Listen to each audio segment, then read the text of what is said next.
Hello అందరికీ, అందరు ఎలా ఉన్నారు? బాగున్నారా? Welcome back to my channel Vaishi's kitchen art and craft. ముందుగా మీరు నా ఛానల్ని ఫస్ట్ టైం చూసినట్టయితే ప్లీజ్ లైక్, షేర్, సబ్స్క్రైబ్. ఈరోజు వీడియోలో అందరికీ ఇష్టమైన గుజరాతీ స్పెషల్ డోక్లా రెసిపీని ఎలా చేయాలో చూపించేస్తున్నాను. డోక్లా అంటే ఎవరికి ఇష్టం ఉండదు చెప్పండి? అందరికీ ఇష్టమే. అయితే బయట నుంచి కాకుండా ఇంట్లోనే ఈజీగా ఈ డోక్లాని ఎలా చేసుకోవాలో చూపించేస్తున్నాను. వీడియోలోకి వెళ్ళిపోదామా మరి? ఫస్ట్ ఒక బౌల్ తీసుకొని దాంట్లో జల్లెడ పెట్టుకొని 1.5 కప్ వరకు కూడా శనగపిండిని యాడ్ చేసుకోవాలి.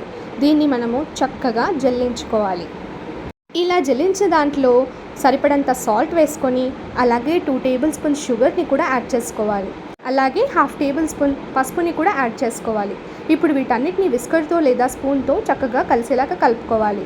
ఇప్పుడు ఇందులో కొద్దిగా వాటర్ని యాడ్ చేసుకుంటూ ఉండలు లేకుండా స్మూత్ బ్యాటర్లా కలిపేసుకోవాలి.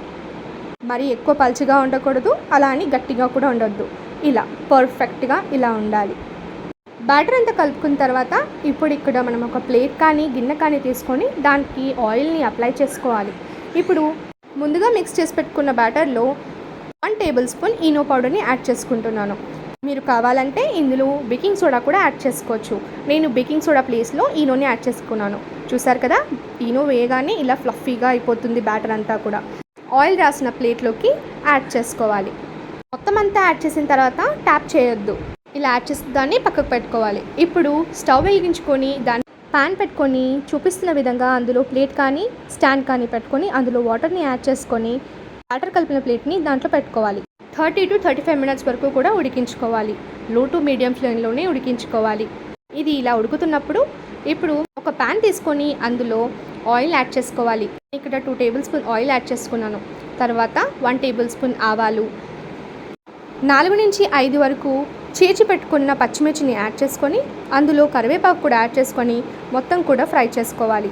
ఇప్పుడు ఇందులో సరిపడంత సాల్ట్ని యాడ్ చేసుకొని 2 టేబుల్ స్పూన్స్ వరకు కూడా షుగర్ యాడ్ చేసుకోవాలి. గుర్తుంచుకోండి, షుగర్ మాత్రం ఇందులో ఇంపార్టెంట్. ఇప్పుడు మొత్తం కూడా ఫ్రై చేసుకోవాలి.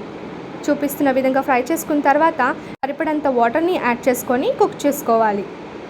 ఫైనల్గా కొత్తిమీరని యాడ్ చేసుకొని స్టవ్ ఆఫ్ చేసేసి పక్కకు పెట్టుకోవాలి. ఈ సిరప్ అంతా కూడా అయిన తర్వాత దానిపైనుంచి చల్లుకోవాలి. ఇప్పుడు దీన్ని పక్కకు పెట్టుకో. 30 to 35 మినిట్స్ తర్వాత నా డోక్లా బ్యాటర్ అనేది చక్కగా కుక్ అయింది. ఇప్పుడు టూత్ పిక్ పెట్టి చూస్తున్నాను కదా, చూసారు కదా, అస్సలు ఏం లేదు. ఇప్పుడు కాసేపు చల్లారిన తర్వాత నైఫ్తో దీన్ని మీకు ఇష్టమైన షేప్లో కట్ చేసుకోవాలి. యాక్చువల్లీ నేను కుక్ చేస్తున్నప్పుడు కొద్దిగా ఆయిల్ అనేది డోక్లా బ్యాటర్ పైన పడింది. సో అందుకని ఆ రెడ్ స్పాట్స్ అనేవి వచ్చేసాయి అనమాట. ఎంత స్పాంజీగా వచ్చాయో చూసారు కదా. ఇప్పుడు కట్ చేసిన పీసెస్ అన్నిటిని కూడా సర్వింగ్ ప్లేట్లోకి తీసుకొని దానిపై నుంచి ముందుగా రెడీ చేసి పెట్టుకున్న సిరప్ని యాడ్ చేసుకోవాలి. అంతేనండి, ఎంతో ఈజీగా టేస్టీగా ఇంట్లోనే గుజరాతీ స్పెషల్ డోక్లా రెడీ అయిపోయింది. సో ఇంకెందుకు ఆలస్యం, మీరు కూడా ఈ రెసిపీని ట్రై చేయండి, చాలా బాగుంటుంది. అలాగే ఎలాగొచ్చిందో కూడా కామెంట్ సెక్షన్లో కామెంట్ చేసి చెప్పండి. సో వీడియో నచ్చితే ప్లీజ్ లైక్, షేర్, సబ్స్క్రైబ్ చేయడం అసలు మర్చిపోకండి. అలాగే పక్కనున్న బెల్ ఐకాన్ని ప్రెస్ చేయండి. నా నోటిఫికేషన్స్ అన్నీ మీకు వచ్చేస్తాయి. మరొక అమేజింగ్ వీడియోతో మీ ముందుంటాను, మీ Vaishnavi. Thank you for watching.